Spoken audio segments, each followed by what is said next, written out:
sharing our stories connects us. Listen and be connected. Join us for the Conversation meeting weekly at the intersection of community and culture. Hosted by Mario Nunez and Joe King Carter. And Joe King Carter. How does that make you feel every time I say that in the intro? You know, it makes me feel good. Thank you. That's all you got? It's not about ego. It's just I like to hear that Carter because I've only been a Carter for 3 or 4 years. I know, it's a great story. Yeah. Most people know it. Yeah. Hey, everybody, thanks for listening. Thanks for tuning in. It's Wednesday. It's your midday Wednesday, WMNF 88.5, WMNF.org broadcast of The Conversation with yours truly, Mario Nunez, and I'm seated alongside my broadcast partner, as always, Joe King Carter. There he is. Hey, how does it make you feel to hear the name Mario Nunez? I don't know I can say that on the radio. I don't know I can say that. It involves just one of those 7 dirty words you can't say. I appreciate the introduction every time. Of course. Yeah. So we hope everybody's warm and happy and smiling out there because, well, it's going to warm up in the next 24 to 48 hours. And but it's a beautiful day already. Gosh, isn't it, Joey? Oh, the sky is brilliant blue. Well, we don't usually get this until, this is Florida State fair weather. You know, we don't usually get this until January, February. So, and it's driving the people up north a little bit nuts too, because all of a sudden their snow blowing equipment wasn't quite ready. And it can be terrible. You know, the wreck of the Edmund Fitzgerald kind of weather. Yeah. Yeah. So, Joe, did you have a good week off? Yeah. It was a good week. I always have. What'd you do this past Sunday? There's always a party going on in Joe's head. Of course. What did I do? I did many on Sunday. On Sunday? Oh, on Sunday. Come on, Joey. Yeah. Okay. That's right. Get up to speed, Joe. Do you have a thank you that you want to offer? We did our WMNF Ybor City History Walking Tour Sunday, and it was wonderful and fun and excellent. I always enjoy introducing people to the history of Ybor City. And thank you to those that participated because they answered the call when we had our fundraising drive, and thank you for that. Which means they gave us money. Yeah, they gave us money to experience that, and for WMNF, and we deeply appreciate it. And I think based on the experience we had, we will return to that again as the weather is nice.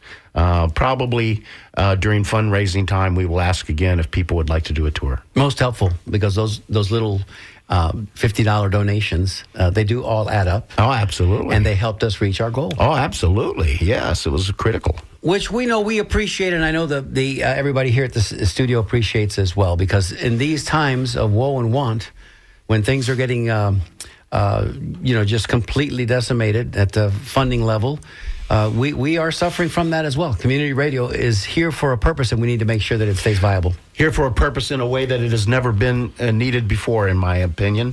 We must now engage in community, folks. Politically speaking, community is going to be the grassroots of what is going to make real change happen in our future. Are we going back to the barter system, Joey? Am I going to have to start raising chickens so I have eggs to barter with your cow that's giving milk? I don't know. Listen, I'm not... I get eggs on my front porch. I'm not crazy about going to Publix because I got to be honest with you. The prices these days are kind of outrageous, but there you go. I'm even less crazy about milking a cow. So we'll leave it right there. We'll ask our guest today what he thinks about all of this. Joey, who do we have in studio with us today? Well, today I'm excited because we have a wave maker. There you go. I think he's a wave maker. You made that word up. I think he and his wife Janet made wave makers. That's a weird thing to think about. So we have with us today the journalist, political, local analyst figure, bon vivant. Tom Scherberger. There you go, Tom. Welcome, Tom. I'll take that, bon vivant. I love it. Raconteur. Yes. So, Tom, this is you're here to talk today about something specific. We talk about the personal narrative, and then we go to whatever topic. Tease it at the top, Joey. Tease it. Yeah, we go to the topic of whatever it may be, and we're going to talk about a topic today is the primary reason you're here. But this is also an opportunity for us to get to know Tom Scherberger a little differently. Tom is, I've known Tom for many years. You used to... Decades. Just go ahead and say it. Yeah, decades. Tom is beginning to sort of look like a French impressionist now with his goatee. And because they were all bearded dudes. But back in the day when I was making waves in Ybor City as a sort of grassroots organizer, Tom was always, I was getting hit on by the media a lot in those days.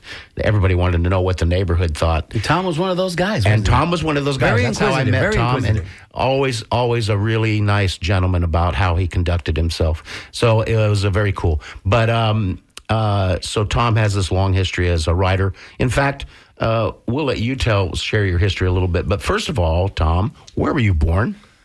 I was actually born in Germany, in Landstuhl, Germany, when my dad was based there in the Army. Really? Yeah, Landstuhl Army Hospital, which is where all the troops who were wounded in Iraq and Afghanistan were taken. Mm-hmm.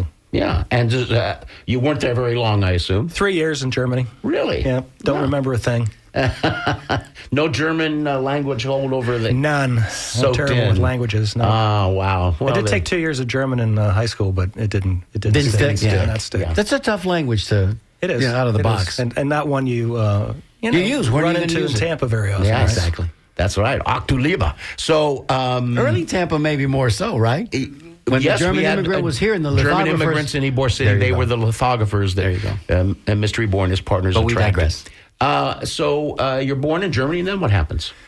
Well, I always tell people I grew up in the military, so we moved around a lot. It seemed like we always ended up back in Virginia, so moved from, which is where my parents were born and raised in Norfolk, Virginia. Mm-hmm. And so we ended up going back to Virginia, went to another place in Virginia, then ended up going to Kansas for a year, back to Virginia. Mm-hmm. But then eventually we went to Hawaii. Nice. 1966 to 1968, that was true paradise. It was beautiful. In 66 to 68, the Beatles are in full swing. I mean, you're just getting introduced to that sun and those pineapples. And the Young Rascals were my jam back then. Come on, man. There we go. Good love, and give me that good love. But then eventually had to move back to Virginia. Right. 1968, we moved back to And speaking of wave makers, did not Virginia make some waves last Tuesday? Are you talking sports now, Mario? No, sir. We're going deep into the politic world here. Virginia. What'd they do? Didn't they elect a new governor? Oh, that's right. Yeah. Come on now. Their first female governor. All right, let's ring one for them. Yeah. Salute. No, Virginia's on the... It's interesting because when I moved away from Virginia to Tampa in 1980, it was a pretty solidly Republican state, but it's definitely changed. That's it's a much more thanks to the current state. climate. I think that's healthy news. Yes, it is. That's healthy news. So let me, while we are at this intersection, let me ask you, Tom, what is your insight on this idea that whenever I meet somebody who is what's euphemistically called a military brat, there are always people who I find interesting. What is it about that? Is there something about those experiences of moving a lot that is somehow enriching? Usually the military brat's not the slow person in the room. Well, I mean, when you grow up moving from one place to another every 2 or 3 years, you get used to different people. You have to meet new people. You have to figure out ways to fit in. It wasn't always easy. I'm not going to lie to you. Well, that's sort of what I was getting at. I would think it'd be difficult. It was difficult. I remember when I first moved to Hawaii, I didn't have any friends there, and I was having a hard time kind of connecting. And How old were you when you moved there? I was 12. Okay. But eventually, found some 12 friends. 12 to 15. I found some friends, and it was like, it's a wonderful life. But I had had a similar experience when we lived in Fort Monroe, Virginia, before Hawaii. Mm-hmm. And, growing up on military bases is very similar to growing up in small towns. Mm-hmm. Everything you need is right there. It's very safe, and we're talking the 60s, and so the only rule was to get home in time. Get home in before time. And so street lights came on. Yeah. Or when the sun sets, or 6 o'clock for dinner, or when my mom whistled. It was your mom that whistled? Yeah. Most of us, it was our dads. Yeah. Was your mom had the whistle? No, she was whistling. Can you remember the whistle? Can you remember what it sounded like? Those are the she first. Was a whistler. Wait a minute. Hold on. Those are the first 2 notes. Yeah. Of Lassie. I'm just going to say. Those were the first 2 notes of the theme song from Lassie. Wow. Maybe she was a fan. Could be. Wow. Wouldn't be surprised. Mario Freud. Sorry. So I do think military brats, you kind of get used to trying to, fit in, meet new people. Survival skills top notch. So, yeah. Plus Because self-reliance, I assume, that you have to kind of figure out, you can't just relax in the social setting that you're in like I did for my entire life in one place. Me too. Right. Although when I moved back to Norfolk when I was 13, it took me, I never really did fit anywhere. It wasn't until I got to college. I went to college at Old Dominion University, and that's where I really kind of came. So let's talk about that. own. Now you're in college. Yeah. By the way, did you have siblings? Oh, I was fifth of six. yikes, Wow. that's a big pot of soup. Catholic family. Yes. Yep. Wow. For the first 7 years, I was the youngest, and then my sister came along. I see. So you were the baby, and then she was the baby. Yeah, right. Yeah, there you go. So I went to Old Dominion University, studied political science, and mostly went there because that's where my dad said, that's where I'm going to pay for you to go. So that's where. And Tom was just wily enough to take him up on it. So I applied, I got in, and And what happened there? Well, I wasn't really sure what I was going to do. Like a lot of students, you're trying to figure out who you are and what you can do and what you want to do. And I thought about being a teacher, and so a few weeks in the classroom disabused me of that notion. So then I had to go back and figure out what to do. And then I started. I had a cousin who was working at the college newspaper, and I wrote some letter to the editor, and somehow the editor said, "Hey, you can actually write. Did you think about writing for the newspaper?" I'm like, well, I never thought about it before, so that's what I ended up doing. Good communication skills and always. Then I got a job actually, because at that point I was out of the house. I was trying to support myself. I was literally a janitor at the student union.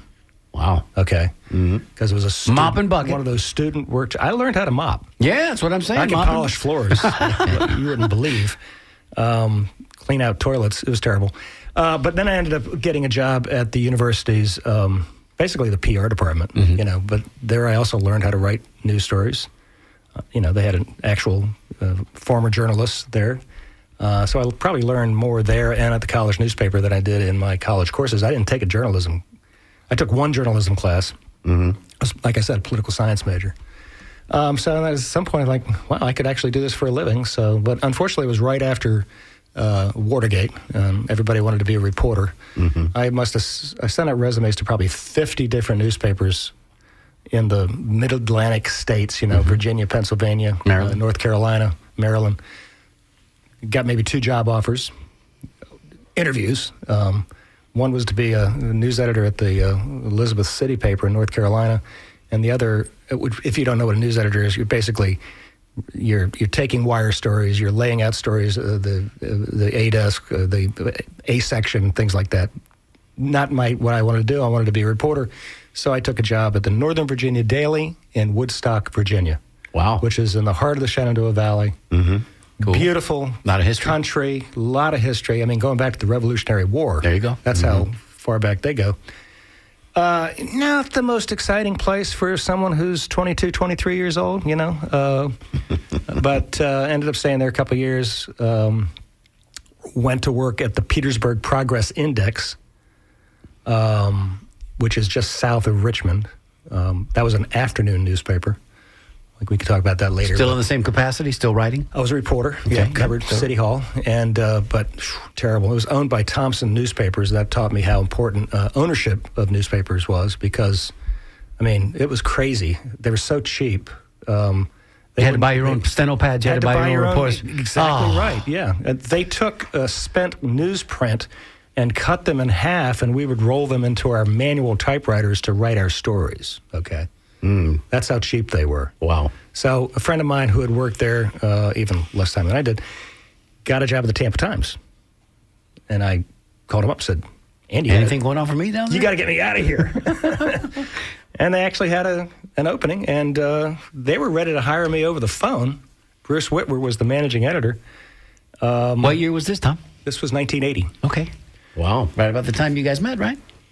Yeah, it's a few years it's a little later. earlier. Okay. A little earlier, yeah. You You were in the mid-'80s, right? 83, 84? I met Tom after we I founded the Neighborhood Association, so that'd be probably 93. Okay. Oh, okay, yeah. I was writing a column for the Tampa Tribune at that point. We miss our Maybe times, a too, little by the bit way, earlier. and our Tribune. So you were in Tampa. So you got So to I Tampa worked for the early. Tampa Times. Yeah. Yes. And for Afternoon those Daily. of you who don't know about that, that was an afternoon newspaper. Yep. And for those of you who don't know about that, that was a newspaper that was actually delivered to your driveway. Absolutely. In the afternoon. 4 p.m. Yeah. 4 p.m. It was 4 or on 5 o'clock. Yep. It would be there in your driveway. Absolutely. Television killed it, basically. Traffic, hard to get the newspapers everywhere. But I spent a couple of years there. It was great. Some of my closest friends that I've made in my life, I met there at the Tampa Times. We were all young and hungry, and we were competing against the Tampa Tribune, which had 10 times the circulation, and it made us very happy whenever we beat them. Can I tell you, Tom, what young people like myself in the early 70s, say from 68 to about 74 or 5, appreciated about the Times is they were hyper-local, and they covered all of youth athletics, right? Like PAL football. They covered Little League baseball. So if you had a particularly good game, one game, you could look forward to seeing your name in the paper, in the Times especially, the next afternoon. Oh, yeah. And it was wonderful. Every lead story on the front page had to be a local story. And so there were times where, You stressed a little bit? I still remember Miss Johnson's Cat in the penny Tree? shortage hits Tampa. There you go.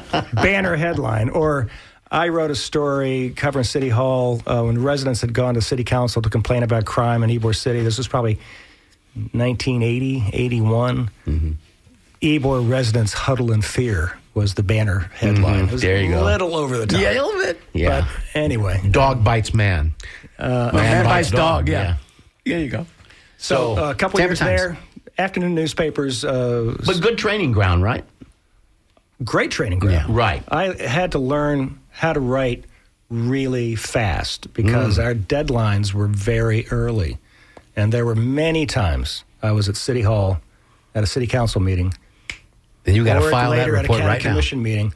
No, I had to file it off the top of my head over the phone. There's somebody in the Makes newsroom sense. Makes taking sense. dictation while I am just like Tampa City What Council. would deadline have been? 1? Oh, no, it was 1 p.m.? earlier. No, it was earlier than that. Okay, It was yeah, like 'cause you gotta go to 11. press. It was 11. Okay. Yeah. But then afternoon newspapers were starting to fold.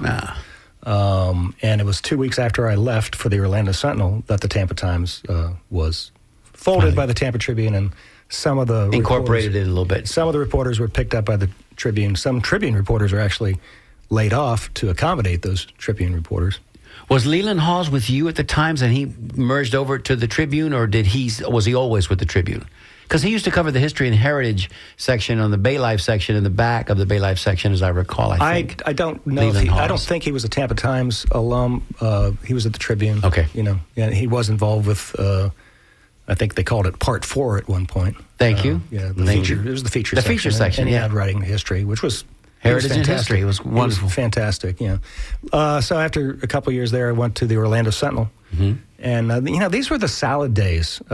We didn't know it, but I mean, I was just thinking. Explain that, what that reference is. I mean, it means that they were making money hand over fist. I mean, newspapers at that point some of them had 30% profit margins. Okay. Wow. It was incredible how much money they were making. Were they sharing that with the scribes?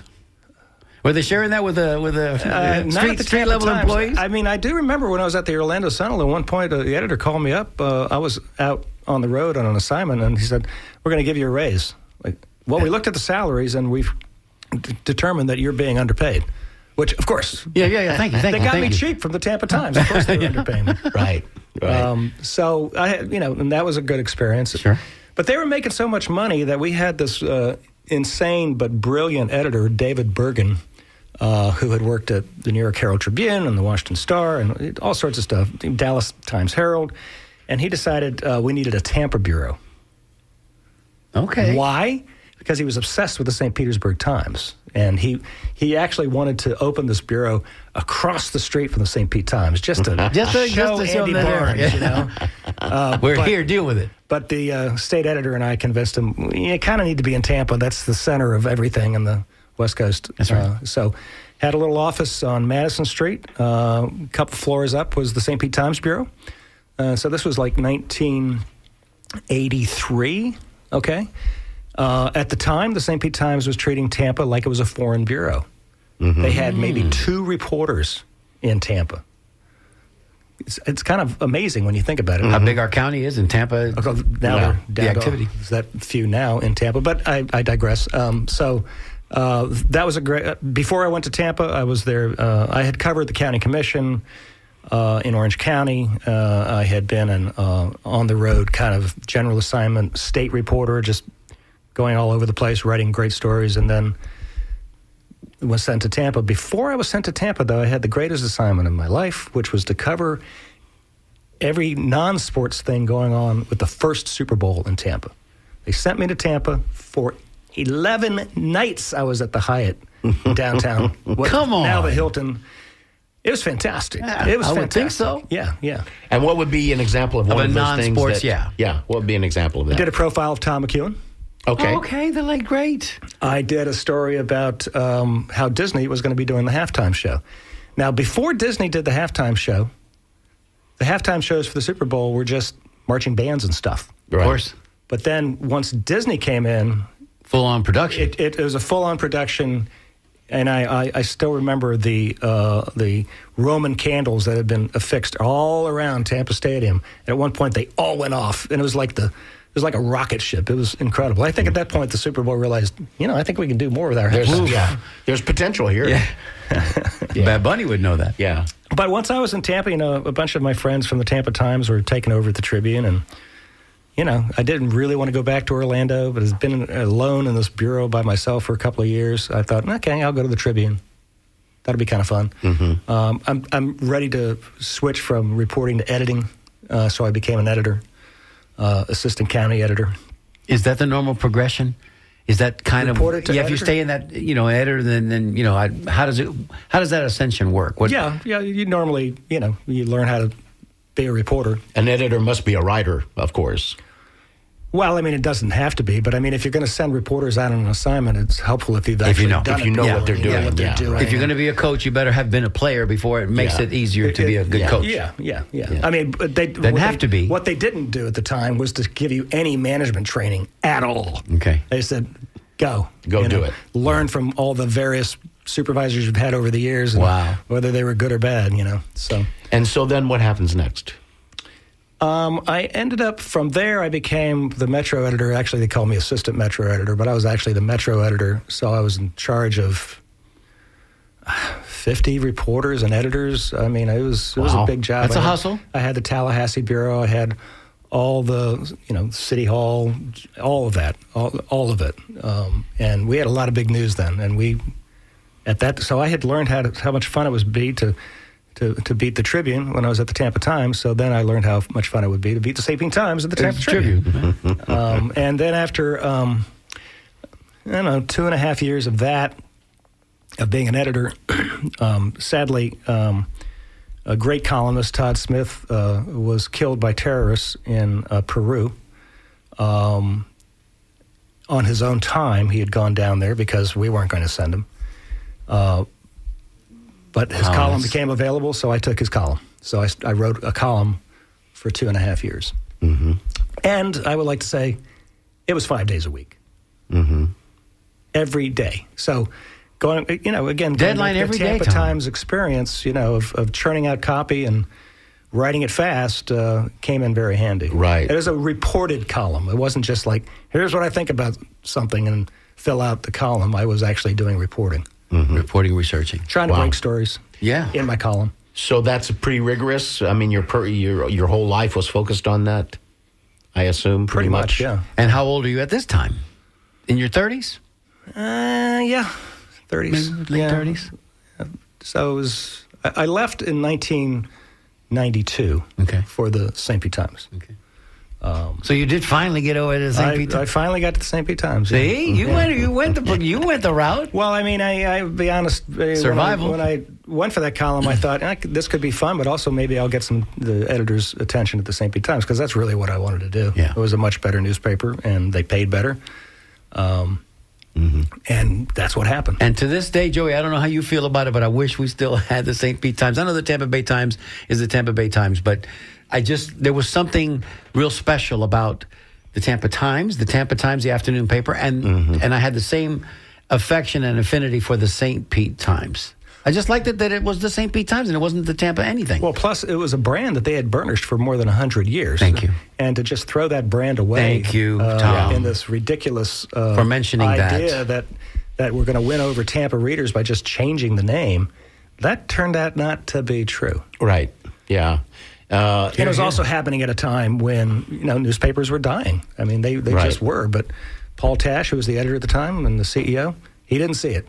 He was completely committed to newsprint and wanted nothing to do with the web. Hell or high water, he was going to have a newspaper. Sold Congressional Quarterly, which had been started by Nelson Pointer, the original owner of the Pointer Institute. Sold Congressional Quarterly, which at that time was one of the few online news sites that was making money through subscriptions. Mm-hmm. And this was early days in that. So instead of investing in that and growing that business, which is what Nelson Pointer would have done, he tacked away. They sold it, took the profits, and invested it into the dying newspaper. And that continued for years. They continued to sell off all of their assets. And throwing money in that hole. Instead of trying to create a new business. You would think they would be doing demographic studies of who's reading papers and who's not. Well, I think the best and the worst thing that Nelson Pointer did was to make sure that it was an independent newspaper and to put journalists in charge. Okay, journalists are not business people. So when you're printing money, different set of priorities. Boom, you're making 30% profits. You have profit sharing. You have cost of living increases. You think this is never going to end. You don't really need business people running the business. But what is the business of newspapers? Professor of mine in college, I never forget that. What is the business of newspapers? Oh, the First Amendment. Oh, inform the public. Blah blah blah. No, the business of newspapers is to make money. Sell those newspapers. And never forget that. No, it's advertising. Yeah. Oh, right. The business of newspapers is and was advertising. And so first you had afternoon newspapers that were cratering because you had the evening newscasts. So people could just put their feet up, turn on the TV, and they didn't have to read. Right. Then the internet came along. And that ate the monopoly that they had on mass advertising.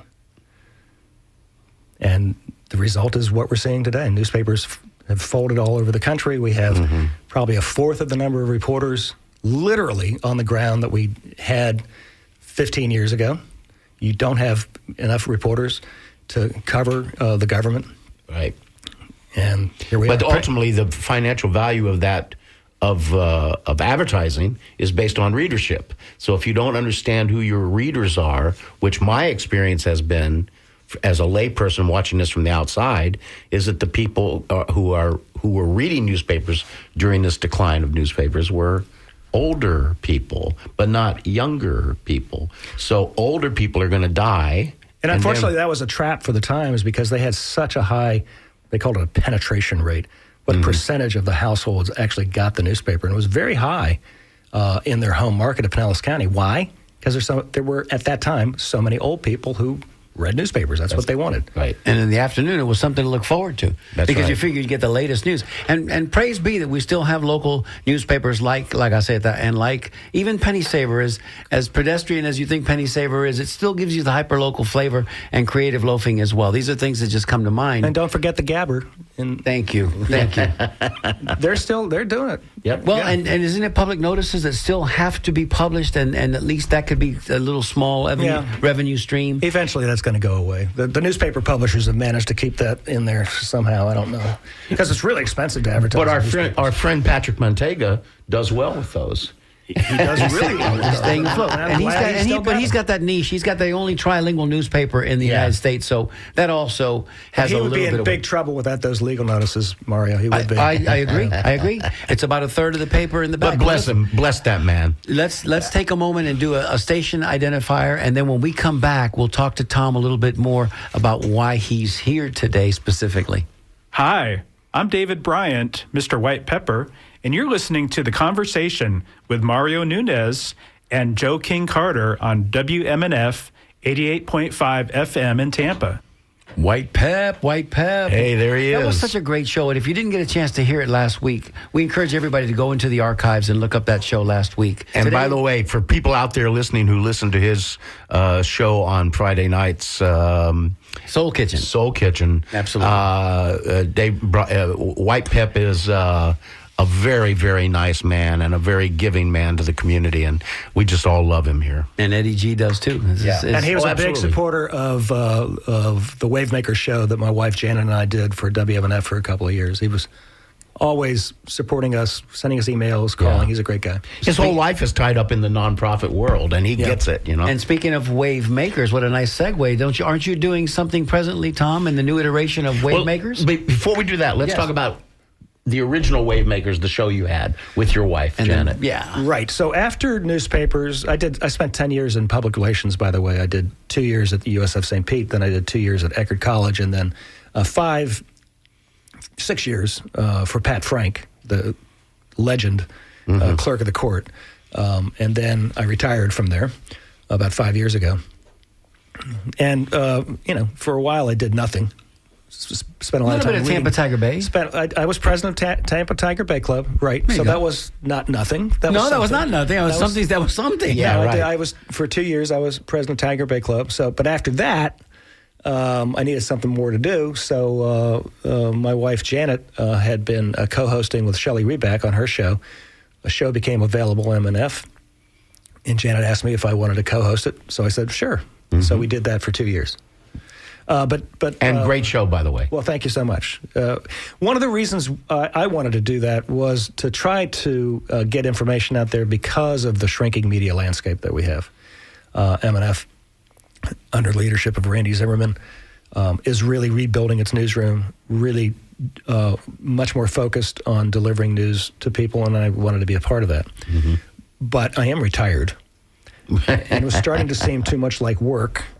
So at the end of December, we understand. We put the headset down and walked away from that, but I wanted to stay involved. And so I pitched to Sean Canan, the news director here, the idea of starting a in-person speakers series. I had also done some volunteer work with Cafe Con Tampa for a couple of years on their board. So I had a lot of experience, putting on speaker events, basically. Cafe Con Tampa is every week. Full swing. 8 o'clock on Friday morning. So early. Yeah, it's a rigorous So schedule. It is tough, especially for If you a live far away, retiree. yeah, oh man. For a On retiree, a cold morning, getting get out of up that warm being bed. there at 8 o'clock on a Friday morning. So I stopped doing that, but I had some experience doing that, and Tiger Bay Club is once a month, and so I thought maybe we can do something along those lines. So I pitched the idea to Sean, and Sean said, "Hey, yeah, I've been wanting to do something. Like, how about you go do it?" So Right. You put it together, you do it. Yeah. So we had our first, what we're calling Wave Makers Live event about 3 months ago. And we're having them at the Commodore in Ybor City.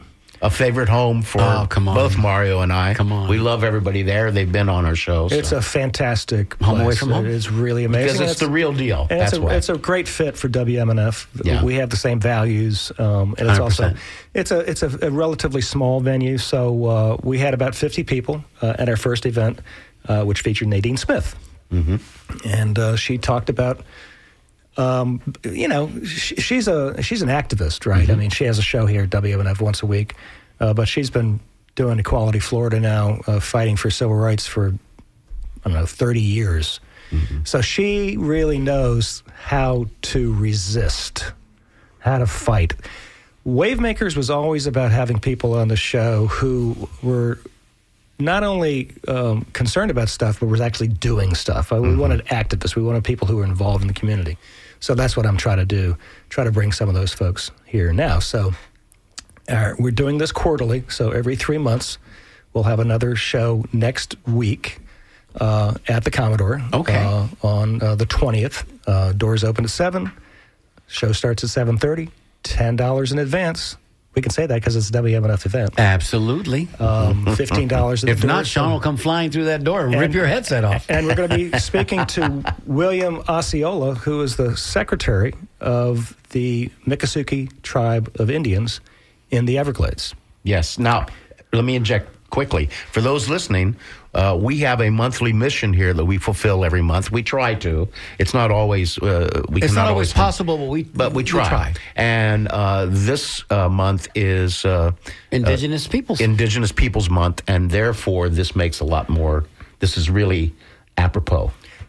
It is. I wasn't really even aware that it was Indigenous. We tied that Peoples bow, Month. a nice little bow. But we had him on our show, and he's a very interesting guy. The Miccosukee are fascinating. We're familiar with the Seminoles. Mm-hmm. They're much bigger than the Miccosukee. We have a Seminole Reservation here in Tampa with a casino. So people are familiar with the Seminoles, but they may not be familiar. I think a lot of people are not even aware of the Miccosukee tribe. And that's in South Florida, correct? They're literally in the Everglades. There you go. They live in the Everglades, in the big cypress preserve. And they have joined with the Friends of the Everglades in a lawsuit to get rid of, basically, the concentration camp that the state built there.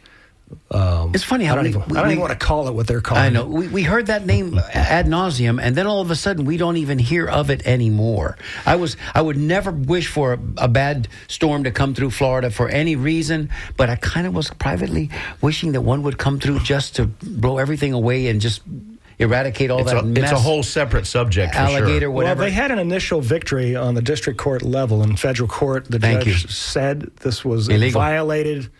They didn't do any environmental studies at all. They just rolled the trucks in. Literally built in a national preserve. Now, what does preserve mean?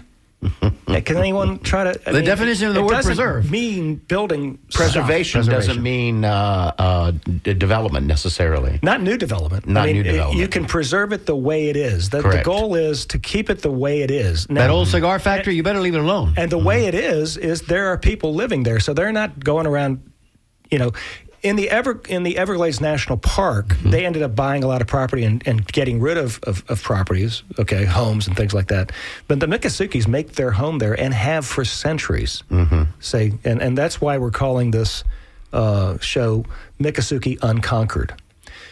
So 50 years ago, the Miccosukee and the Friends of the Everglades also went to court to stop the development of a giant airport that was going to be built in the Everglades. Is that where the runway, when the runway was replaced? Yeah, that's where there's an airstrip there now where the concentration camp has been built. Correct. And that's been their excuse. Oh, well, there's an airstrip there. It's not like it's pristine. Exactly.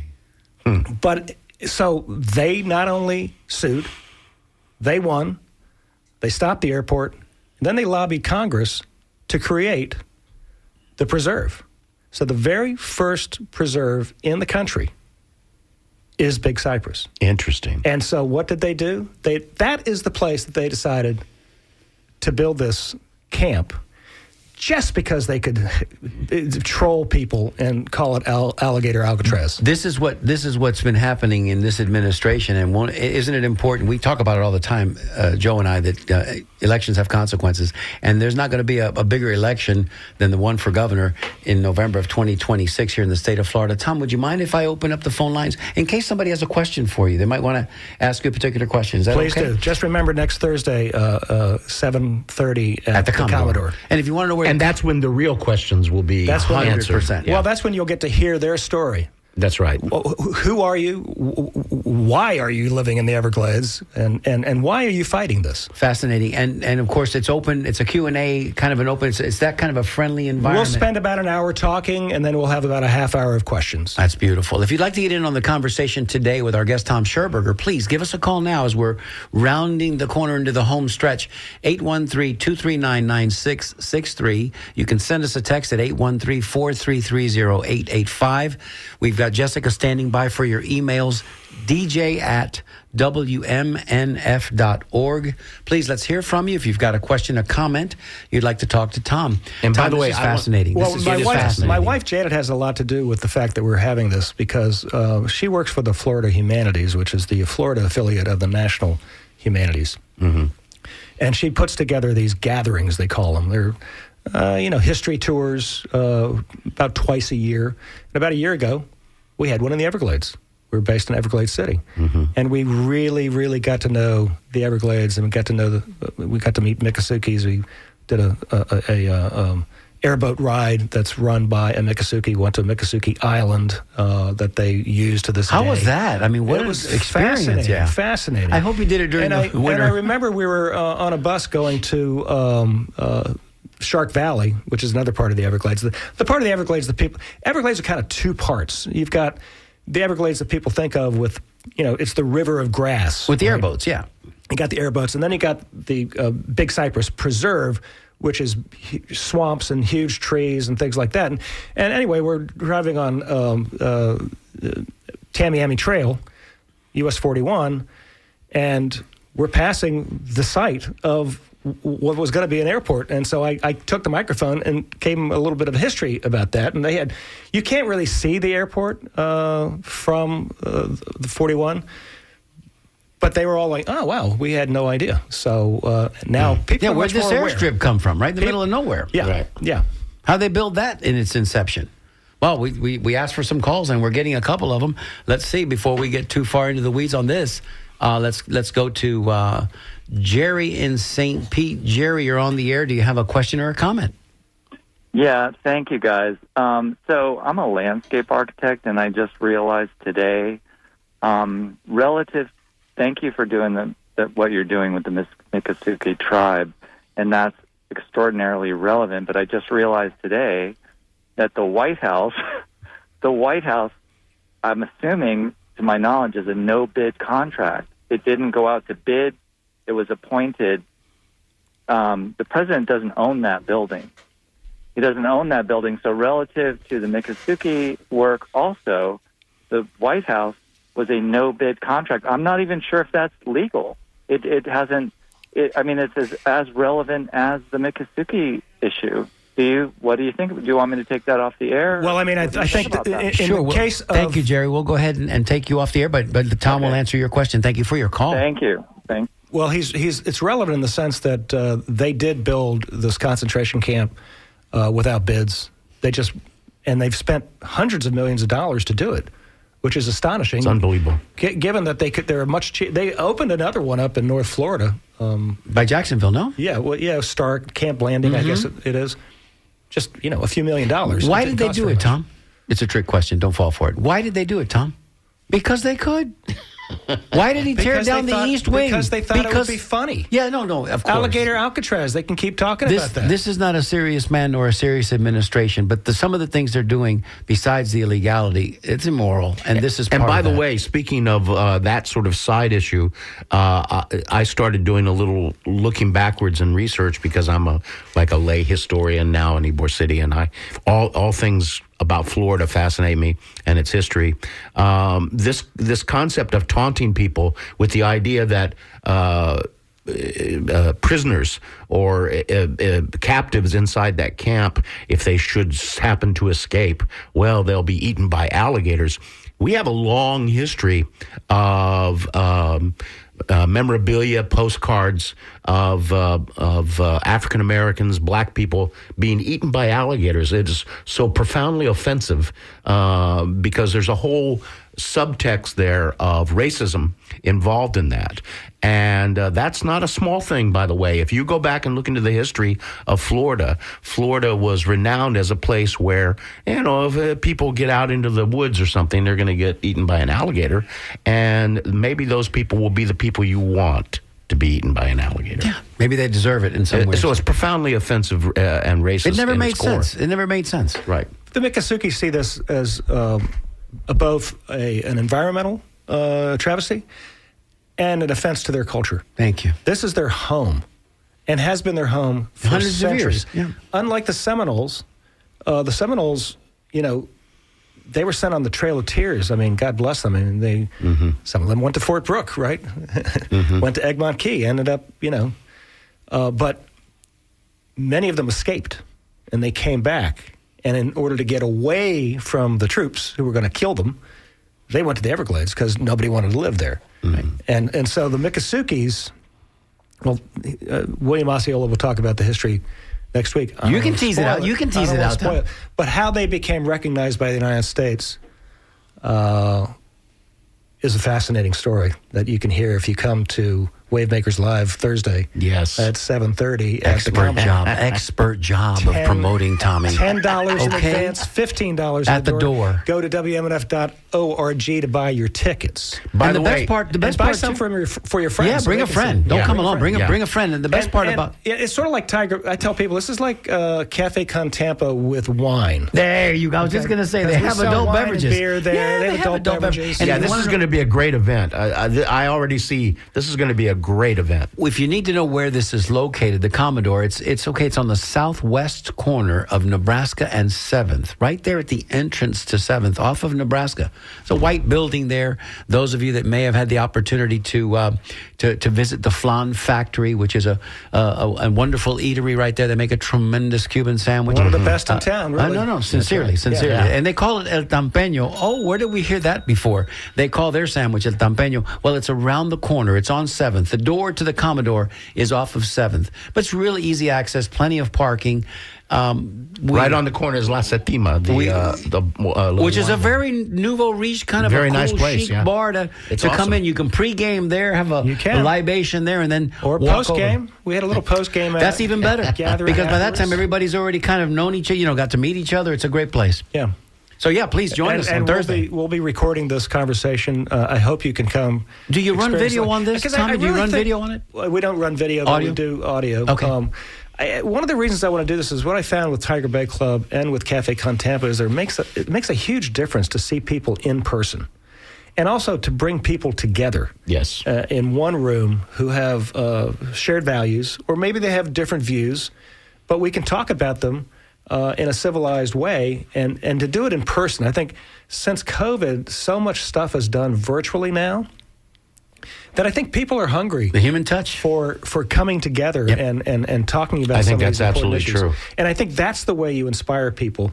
And I guess, we're with this series, we're starting a little bit of a theme of resistance, which is kind of the theme that WMNF has adopted here. We're going to resist Not kinda, it has. the right We wing. have bumper stickers, Tommy. We have bumper Yeah. stickers. Resistance Radio. We're resisting the rise of the right wing. Right. And so, we had Nadine Smith, who has been fighting for civil rights for decades, and now we're having William Osceola. And Nadine's show is just, I was listening this week, it's just such a great asset for the community and for WMNF. A former journalist. I sat right next to her when I was writing that column for the Tampa Tribune. Oh, really? Yeah. Wow. So suffice it She's to say excellent. that William is a descendant of Chief Osceola, and at some point, or do we know? We'll talk about that. I don't really know. I mean, let's ring that bell. It's interesting within the Miccosukee culture is you could have the same name, but they're different clans. So one of probably the best known Miccosukee member who has been fighting the concentration camp in the Everglades is Betty Osceola.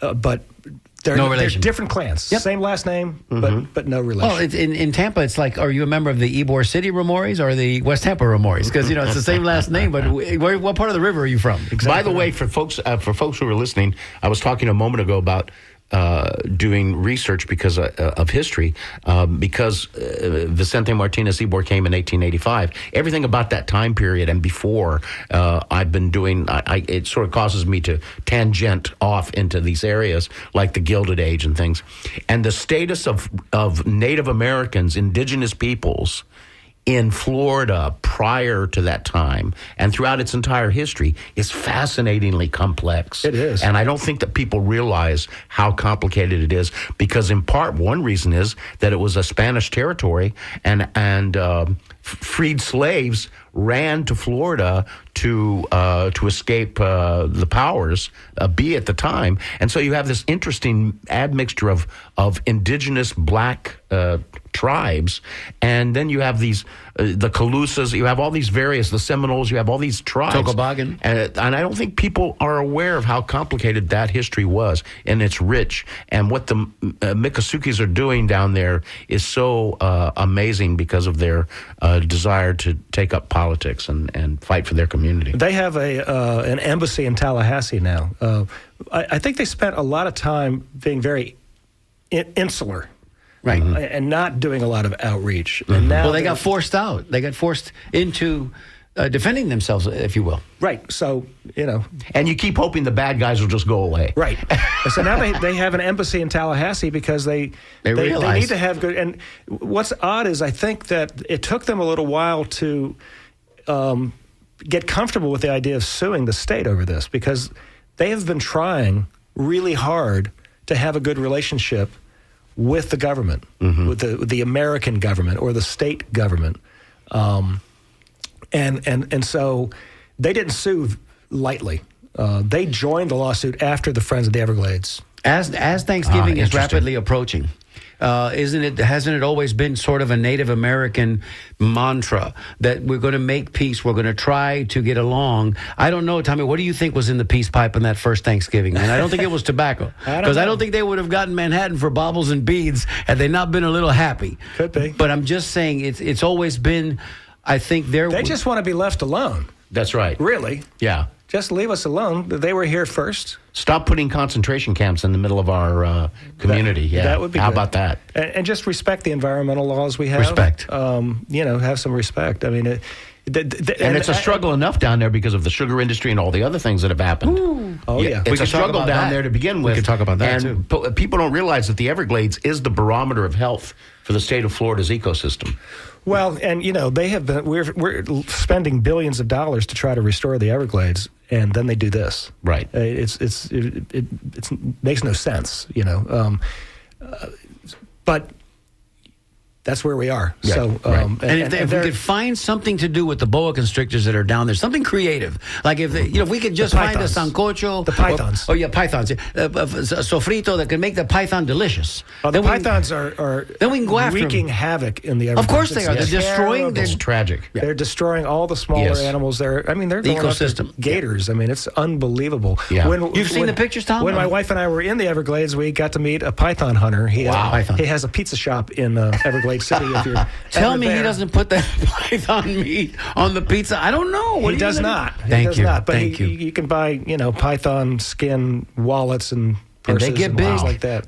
and they're prolific breeders. Oh, it's so unbelievable. They're decimating. It's unbelievable. Yeah. And he goes out in the swamps barefooted to go after these pythons. That's a real man. Wow. That's a real man. Yeah. That's pretty rugged, folks. I don't like to go to the bathroom barefooted. One more time, we're just about. You made me lose my train of thought, Joey, when you said the visualization. Just before we have to sign off here in just a minute or two, Tom, one more time, tell us where we can find you coming up next Thursday. It's this Thursday or next? It's a week from tomorrow. A week from tomorrow. At the Commodore in Ybor City. It's 7th and Nebraska. It's Wavemakers Live featuring William Osceola. He's the youngest elected member of the Miccosukee tribe. He was just reelected secretary. They had an election, I think, just this week. And so tickets are $10 in advance, $15 at the door. Go to WMNF.org to buy your tickets in advance, or just show up at the door. We'll be happy to accommodate you. There's parking, as Mario said. There's beer, there's wine, there's soft drinks. It'll be great if everybody can come there because, like I said, this is all about trying to bring people together to talk about important issues face to face rather than, fighting with each other, fighting with strangers on Facebook. That's not going to get you anywhere. That's correct. And my guess is these elections that the Miccosukee have are probably very fair, very balanced, and very above board because they believe in respect and they believe in doing the process the way it's supposed to be. I hope so. Yeah, I hope so. I'm guessing It's a so. very small tribe, by the way. It's only How old of a gentleman is it's William? about- How old a gentleman is William? He's in his 30s. Okay, he's a young guy. Yeah, he's a young guy. There you go. Could be our sons. Any one of I our imagine sons. when I invited him, he probably was excited about going to skate park at Tampa because he's a big skateboard He's guy. a skateboard guy? He's a Really? skateboard guy, yeah. Come on. Yeah, he- Who would have thought that? He led the initiative to build the first skateboard park at the Miccosukee Reservation. Wow.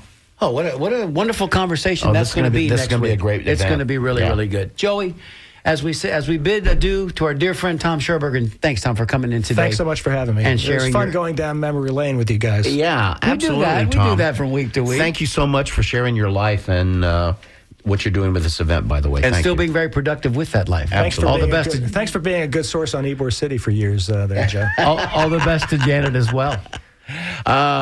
Coming up next, well, first of all, as always, thank you, Jessica G., the OG of our board. And also, coming up next, it's It's the Music Wednesday with Sam. Sam, there she is. Sam, I am. Thank you, Sam. Listen, thanks, everybody. We'll be here again next week. Don't forget about us, the conversation. You're listening to WMNF 88.5 here in Tampa.